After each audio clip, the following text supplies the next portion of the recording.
Assalamualaikum warahmatullahi wabarakatuh. Bagaimana kabarnya? Sehat-sehat ya? Kita akan membahas bab klasifikasi makhluk hidup IPA kelas 7 semester 1 bagian 4. Kompetensi dasarnya 3.2 mengklasifikasikan makhluk hidup dan benda berdasarkan karakteristik yang diamati. Tujuan pembelajaran: melalui menyimak video, peserta didik dapat menjelaskan klasifikasi makhluk hidup terutama kingdom Monera, Protista, dan fungi atau jamur dengan benar. Klasifikasi atau pengelompokan makhluk hidup dibagi menjadi 5 kingdom. Yang pertama, kingdom Monera. Yang kedua, kingdom Protista. Ketiga, kingdom fungi atau jamur. Keempat, kingdom Plantae atau tumbuhan. Yang kelima, kingdom Animalia atau hewan. Yang pertama, kingdom Monera. Ciri-cirinya: 1. Bersel 1 atau uniseluler. 2. Bentuk sel bervariasi, ada yang berbentuk batang, bulat, dan spiral. 3. Sel prokariotik, tidak memiliki nukleus atau selnya tidak memiliki membran inti. 4. Berkembang biak dengan membelah diri. 5. Bersifat mikroskopis atau hanya dapat dilihat menggunakan mikroskop. Mikroskop adalah salah satu alat yang dapat digunakan untuk melihat benda-benda yang ukurannya sangat kecil sehingga tampak oleh mata.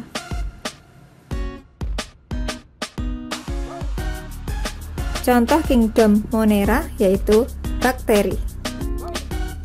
Bakteri terdapat di lingkungan kita. Ada yang bermanfaat bagi kehidupan manusia seperti bakteri Escherichia coli yang berperan membantu memproduksi vitamin K melalui proses pembusukan sisa makanan. Ada pula bakteri yang berbahaya bagi kehidupan manusia, seperti Mycobacterium tuberculosis yang menyebabkan penyakit TB atau tuberkulosis paru. Bahkan ada beberapa kelompok makhluk hidup mikroskopis yang tidak dapat dilihat hanya dengan mikroskop biasa atau mikroskop cahaya, tetapi harus dengan mikroskop elektron. Contoh yang lain adalah ganggang biru.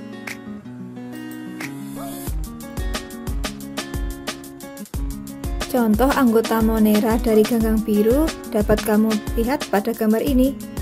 Ada Crococcus, Gloeocapsa, Oscillatoria, Tolipotrik, Merismopedia, dan Gloeotricia.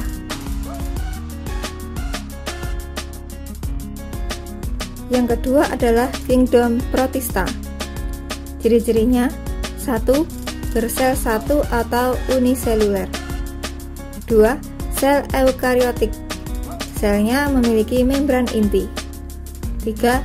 Mampu berkembang biak. 4. Bersifat mikroskopis, yaitu hanya dapat dilihat menggunakan mikroskop. Ada juga yang bersifat makroskopis, yaitu dapat dilihat tanpa menggunakan mikroskop. Contoh Protista yang bersifat mikroskopis adalah amuba, euglena, paramecium. Lalu ada juga Dictyostelium discoideum, Saprolegnia sp, Pisarium polycephalum, dan Phytophthora infestans. Contoh Protista yang bersifat makroskopis ada alga merah atau Eucheuma spinosum, Gracilaria sp, alga hijau atau Ulva sp, dan alga coklat atau Fucus sp.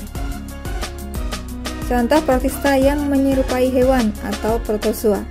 Protista juga ada yang menyerupai hewan, Kelompok protista ini disebut protozoa.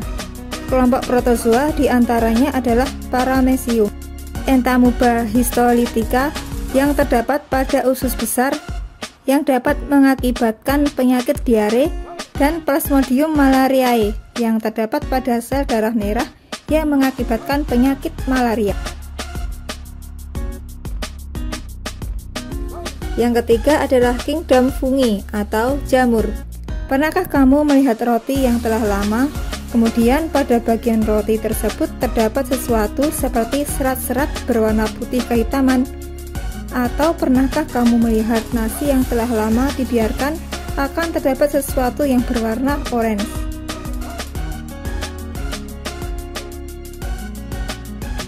Kelompok jamur atau fungi merupakan kelompok makhluk hidup yang memperoleh makanan dengan cara menguraikan bahan organik makhluk hidup yang sudah mati.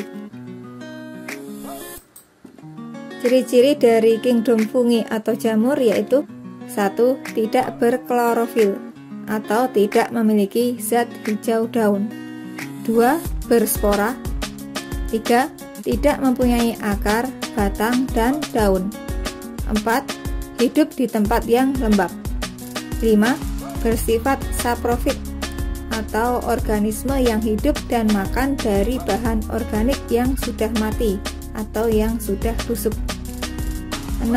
Bersifat parasit, yaitu organisme yang hidup dan menghisap makanan dari organisme lain yang ditempelinya.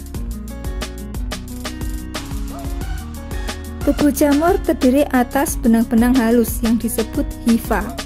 Hifa saling bersambungan membentuk miselium. Pada umumnya, jamur berkembang biak dengan spora yang dihasilkan oleh sporangium. Pada klasifikasi 5 kingdom, Myxomycotina dan Oomycotina termasuk kelompok protista, yaitu protista mirip jamur. Jamur dibagi menjadi 6, yaitu Myxomycotina atau jamur lendir, Ascomycotina, Oomycotina, Basidiomycotina, Zygomycotina, dan Deuteromycotina. Jamur lendir atau Myxomycotina adalah sekelompok protista yang berpenampilan mirip jamur, namun berperilaku menyerupai amuba. Ascomycotina disebut juga sebagai desak fungi atau jamur kantung atau Ascomycetes. Ascomycetes sangat berguna bagi manusia sebagai sumber senyawa obat penting seperti antibiotik, untuk fermentasi roti, minuman beralkohol, dan keju. Oomycotina. Jamur ini adalah jamur yang tergolong ke dalam kingdom protista, bukan kingdom fungi, karena kondisi struktur tubuhnya. Basidiomycotina sering disebut juga sebagai the club fungi atau yang sering disebut jamur pada umumnya, atau cendawa atau mushrooms. Zygomycotina sebagian besar hidup di darat dan di dalam tanah atau pada bagian tumbuhan dan hewan yang membusuk. Dicirikan dengan hifa yang tidak bersekat-sekat atau aseptae pada kondisi normal atau vegetatif. Deuteromycotina atau jamur tak sempurna. Ciri-ciri jamur Deuteromycotina ini antara lain hidup saprofit maupun parasit. Hifa bersekat-sekat, dinding selnya dari zat kitin, dan kebanyakan mikroskopis. Demikian materi kita kali ini tentang kingdom Monera, kingdom protista, dan kingdom jamur atau fungi. Terima kasih sudah menyaksikan video ini. Jangan lupa untuk subscribe, like, comment, and share. Wassalamualaikum warahmatullahi wabarakatuh.